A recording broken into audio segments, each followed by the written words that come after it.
अस्सलाम वालेकुम स्टूडेंट्स। आज हम नाइन्थ क्लास जो आपका न्यू सिलेबस है उसके मुताबिक सेकंड चैप्टर के एंड में टॉपिक है बूलियन अलजेब्रा के लॉज ऑफ बूलियन अलजेब्रा, वो हम करेंगे। बूलियन अलजेब्रा जो है इसके बारे में अगर मैं बात करूं तो ये हमें जॉर्ज बूली नामी एक मैथमेटिशियन था, उसने इंट्रोड्यूस करवाया।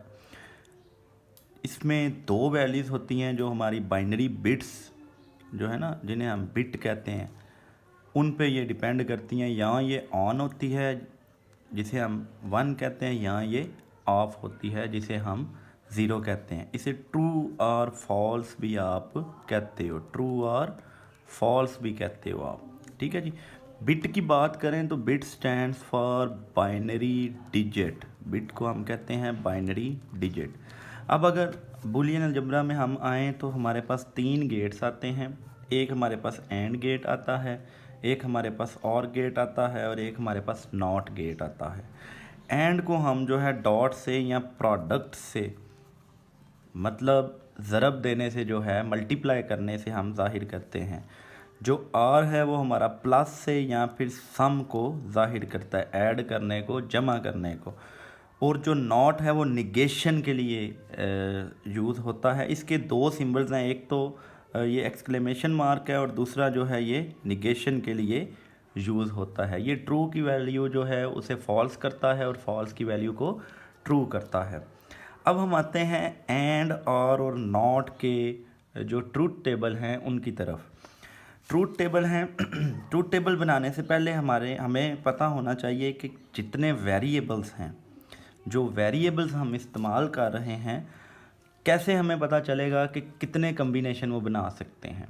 इसका सिंपल सा फार्मूला है कि ये नंबर ऑफ़ जो आपके कम्बिनेशंस हैं, नंबर ऑफ़ कम्बिनेशंस जो हैं ट्रूथ टेबल के अंदर, वो इक्वल हैं 2n।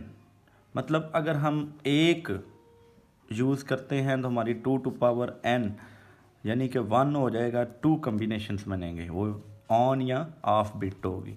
अगर हम 2 यूज़ करते हैं तो वेरिएबल्स जो हैं वो हम 2 यूज़ करते हैं तो 2 यानी कि हमारे पास 4 आ जाएगा। अगर हम वेरिएबल्स 3 यूज़ करते हैं तो 2 मीन्स हमारे जो हैं वो 8 कम्बिनेशन बन जाएंगे, ठीक है जी।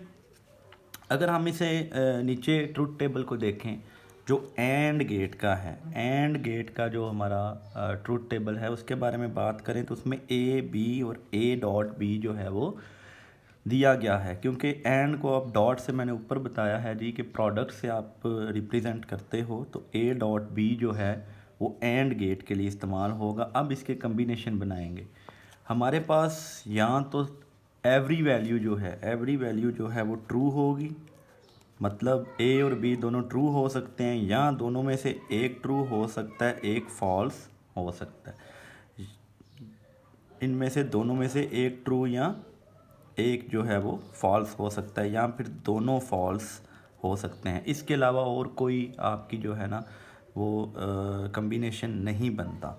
अब अगर मैं बात करूं एंड की, मैंने इधर बात की थी ये प्रोडक्ट को रिप्रेजेंट करता है, तो प्रोडक्ट जब भी आएगा अगर आपकी कोई वैल्यू, मैंने जैसे आपको बताया जी कि फॉल्स जो है वो 0 को रिप्रेजेंट कर रहा है और ट्रू जो है 1 को। अब जनरल मैथमेटिक्स के अंदर आप देखते हैं अगर कोई वैल्यू 0 से मल्टीप्लाई हो तो उसकी फ़ाइनल वैल्यू 0 हो जाती है।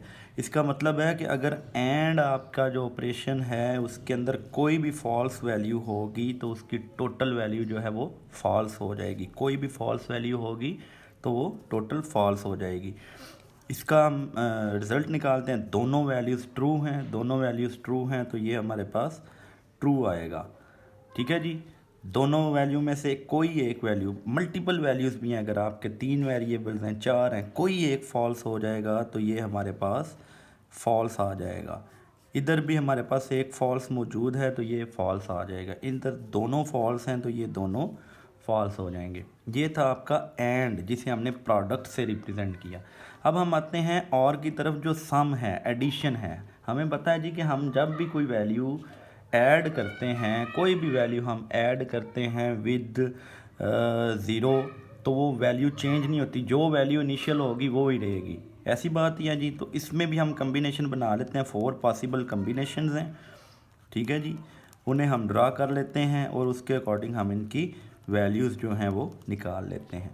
अब क्योंकि प्लस है, कोई भी वैल्यू किसी भी वैल्यू में जब ज़ीरो प्लस होगा तो वैल्यू चेंज नहीं होगी। मतलब अगर आपकी कोई एक वैल्यू, मल्टीपल वेरिएबल्स भी हैं 2 3 4, कोई एक वैल्यू भी उसमें से ट्रू होगी तो सारी की सारी जो है वो ट्रू हो जाएगा, आपका जो ट्रूथ टेबल है। तो इसे अगर हम चलते हैं, ट्रू है, इनमें से एक ट्रू मौजूद है तो ये क्या हो जाएगा, ट्रू हो जाएगा। इनमें से एक ट्रू मौजूद है तो ये क्या हो जाएगा, ये ट्रू हो जाएगा। इनमें से एक ट्रू मौजूद है तो ये क्या हो जाएगा, ट्रू हो जाएगा। इनमें कोई भी ट्रू नहीं है तो ये जो है वैल्यू ये फॉल्स हो जाएगी, ये वैल्यू फॉल्स हो जाएगी। एंड पे हमारा नॉट आता है, जिसे मैंने कहा था आप निगेशन से भी रिप्रेजेंट करते हो, जिसे आप एक्सक्लेमेशन से भी रिप्रेजेंट करते हो। ए और ए नॉट, ठीक है जी। इसका मतलब क्या है कि इसने निगेट करना है, इसने वैल्यू को चेंज कर देना है, इसने वैल्यू को चेंज कर देना है। अगर आपकी ट्रू वैल्यू है, अगर आपकी ट्रू वैल्यू है तो उसे इसने फॉल्स कर देना है, अगर आपकी फॉल्स वैल्यू है तो उसे इसने ट्रू कर देना है। अगर ट्रू वैल्यू है तो उसे फॉल्स, फॉल्स है तो उसे ट्रू कर देना, इसने अपोजिट कर देनी है, ठीक है जी। इसके बाद हमारे आ जाते हैं बूलियन अलजेब्रा के लॉज। बूलियन अलजेब्रा के लॉज 3 हैं, 3 लॉज हैं, जिसमें सबसे पहले कम्यूटेटिव लॉ है, कम्यूटेटिव लॉ है। दूसरा जो है वो एसोसिएटिव, दूसरा एसोसिएटिव लॉ है। और तीसरा जो है वो डिस्ट्रीब्यूटिव लॉ है, distributive law of and over or. और इसी से मिलता जुलता तीसरा जो है वो distributive law of or over and है, आर ओवर एंड है, distributive law of or over and है, ठीक है जी। इन्हें फर्दर हम आगे जाके जो है ना नेक्स्ट वीडियो के अंदर इन्हें एक्सप्लेन करते हैं, इनको, इनकी जो ट्रूथ वैल्यूज़ हैं वो निकालते हैं। अभी तक के लिए शुक्रिया, अल्लाह हाफिज़।